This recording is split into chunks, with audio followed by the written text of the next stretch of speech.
Hey there guys, welcome back to another video. So today I'll be doing a quick unboxing and first impression on the Google Pixel 6 Pro. A big thanks to Google for sending me a Unity review. So let me know if there's anything in particular that you would like to know about the Pixel 6 Pro, and I'll try to cover it in my full review. So let's go ahead and jump into the unboxing. So Google sent out this cool looking pop-up box that lays out some of their Material You design widgets. Inside this box rests not only the Pixel 6 Pro, but also their new shock absorbing case that is made from 30% recycled material. And this one here is the soft sage color. You get some quick release stickers on the Pixel box that makes unboxing this quick and simple.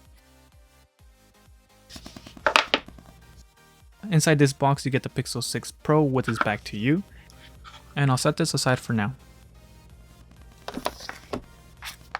With the phone, you also get a USB-C to USB-C cable and a USB-A to USB-C adapter, but no charging brick this time.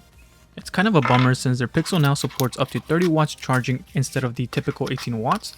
You will have to buy one separately if you don't own a 30 watt charger and if you want to take advantage of that fast charging.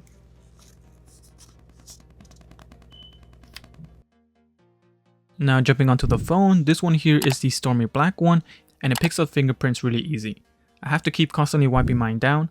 I'm guessing that the cloudy white and sorta sunny one don't show fingerprints as easy, but I'm not sure.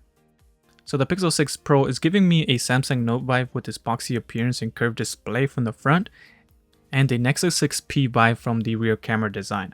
I would highly recommend you slap on a case on the Pixel 6 because the glass back makes the back very slippery. I'm glad Google sent over a case for it. The Pixel 6 Pro is using Gorilla Glass Victus on both the front and back, and it has polished alloy trim on the edges. That curved display will probably make it difficult to find a fully adhesive tempered glass for cheap. It will probably be $40 to $60 for one compared to a 3-pack for $12 for the Pixel 6 that doesn't have a curved display. And that's just a guess. I remember having trouble finding a good fully adhesive tempered glass for the Samsung S20. There were tons of tempered glass that only had adhesive on the edges, but those ones fell off easy and didn't work well with the in-display fingerprint scanner. So we'll just have to wait and see. So on the bottom of the phone you get the typical port configuration, and on the side you get the power button that no longer has a different color, nor does it have texture on it. So that's a bummer, I like that. The buttons are still very tactile and easy to press. So this right here is the phone I've been waiting for Google to make for a while now.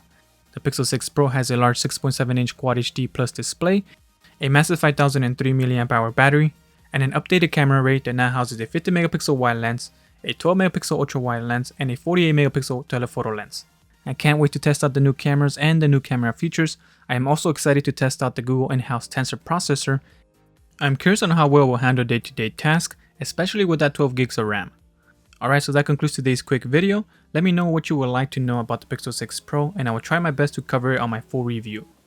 So thank you all for watching, and leave a like if you found the video helpful, and subscribe for more tech related videos, and I will talk to you on the next one.